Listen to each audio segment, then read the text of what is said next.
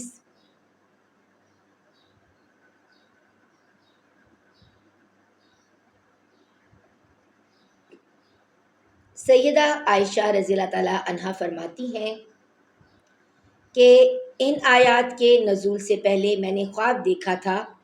خواب میں ایک نوجوان نے مجھ سے پوچھا، کیا بات ہے، آپ کیوں غمگین رہتی ہیں؟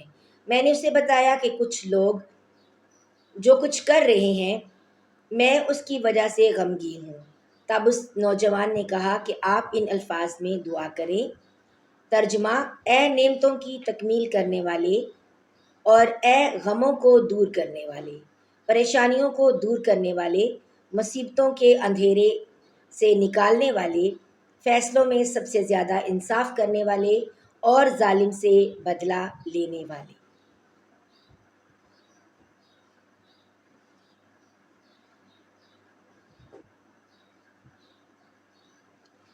اور اے اول اور اے آخر، میری اس پریشانی کو دور فرما دے اور میرے لیے گلو خلاصی کی کوئی راہ نکال دے۔ دعا سن کر میں نے کہا، بہت اچھا۔ اس کے بعد میری آنکھ کھل گئی۔ میں ان الفاظ میں دعا کرنے لگی۔ اس کے بعد میرے لیے برات کے دروازے کھول دیے گئے۔ الزام لگانے والوں میں مستہ رضی اللہ تعالیٰ عنہ بھی تھے۔ حضرت ابوبکر صدیق رضی اللہ تعالیٰ عنہ ان کی خبر گیری کرتے تھے۔ انہوں نے ہی ان کی پرورش کی تھی، لیکن یہ بھی الزام لگانے والوں میں شامل ہو گئے۔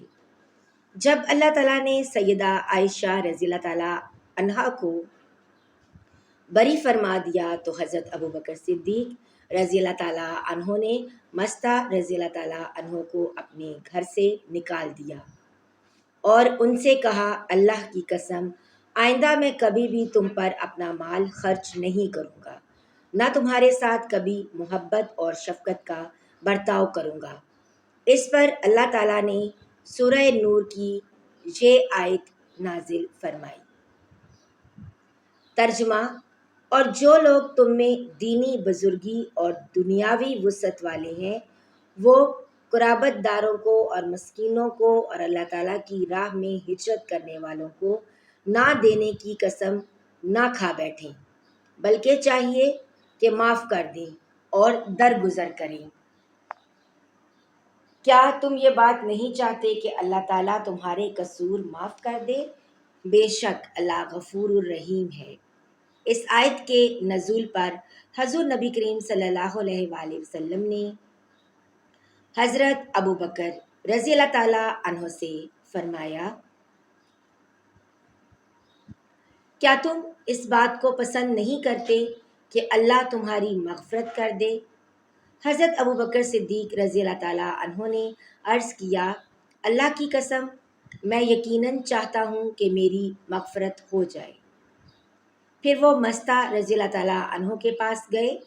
ان کا جو وظیفہ بند کر دیا تھا اس کو پھر سے جاری کر دیا، نہ صرف جاری کر دیا بلکہ 2 گنا کر دیا، اور کہا، آئندہ میں کبھی مستہ کا خرچ بند نہیں کروں گا۔ انہوں نے اپنی قسم کا کفارہ بھی ادا کیا۔ اسی غزوہ میں سیدہ عائشہ رضی اللہ تعالیٰ عنہا کا ہار 2 مرتبہ گم ہوا تھا۔ پہلی بار جب ہار گم ہوا تو اس کی تلاش کے سلسلے میں سب لوگ رکے رہے۔ اسی دوران صبح کی نماز کا وقت ہو گیا۔ اس وقت مسلمان کسی چشمے کے قریب نہیں تھے، اس لیے پانی کی تنگی تھی۔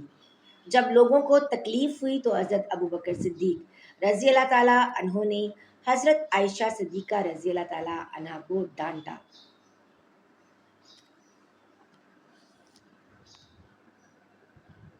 اس وقت اللہ کے رسول صلی اللہ علیہ وآلہ وسلم سیدہ عائشہ رضی اللہ تعالیٰ عنہا کی گود میں سر رکھ کر سو رہے تھے۔ حضرت ابوبکر صدیق رضی اللہ تعالیٰ عنہ نے سیدہ عائشہ رضی اللہ تعالیٰ عنہا سے کہا، تم نے رسول اللہ صلی اللہ علیہ وآلہ وسلم اور سب لوگوں کی منزل کھوٹی کر دی۔ نہ یہاں لوگوں کے پاس پانی ہے نہ قریب میں کوئی چشمہ ہے۔ یہ کہنے کے ساتھ ہی حضرت ابوبکر صدیق رضی اللہ تعالیٰ عنہ نے بیٹی کی کمر پر ٹوکے بھی ماری۔ ساتھ ہی وہ کہتے جاتے تھے،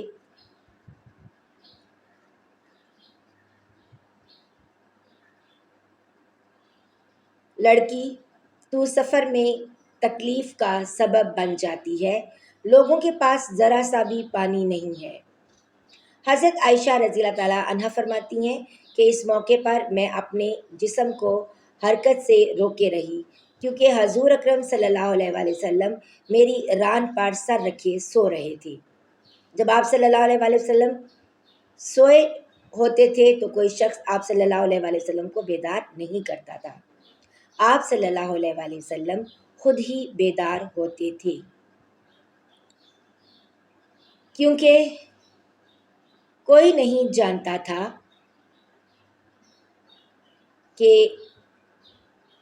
اس نیند میں آپ صلی اللہ علیہ وآلہ وسلم کے ساتھ کیا ہو رہا ہے۔ آخر آپ صلی اللہ علیہ وآلہ وسلم نماز کے وقت بیدار ہو گئے۔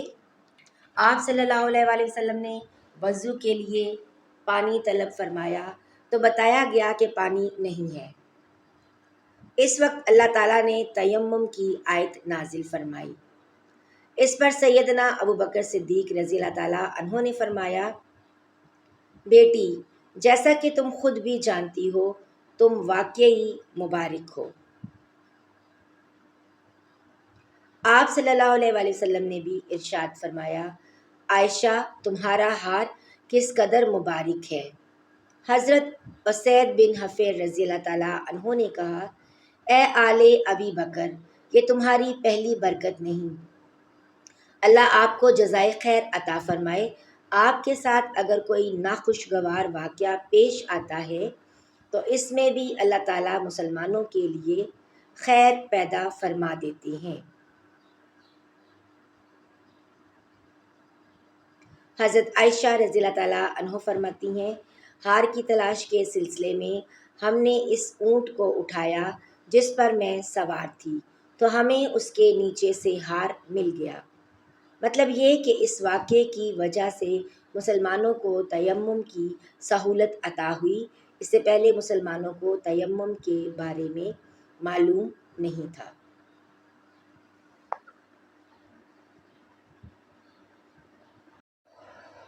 اس واقعے کے بعد جب آگے سفر ہوا تو منافقین کی سازش کا وہ واقعہ پیش آیا جو آپ نے پیچھے پڑھا۔ اسی سال چاند کو گرہن لگا۔ آپ صلی اللہ علیہ وآلہ وسلم نے نماز خسوف پڑھائی، یعنی چاند گرہن کی نماز پڑھائی، جبکہ یہودی اس وقت زور زور سے ڈھول بجا رہے تھے اور کہہ رہے تھے چاند پر جادو کر دیا گیا ہے۔ ناظرین و سامعین، آج کا باب یہیں اختتام پذیر ہوا۔ اگر آپ نے یہاں تک ویڈیو دیکھ لی ہے تو لائک اور شیئر کرنا مت بھولیے گا۔ چینل پر نئے ہیں تو چینل کو سبسکرائب کر لیجئے گا۔ اللہ تعالیٰ میرے اور آپ کے مرحومین کی بلا حساب مغفرت فرمائے، آمین۔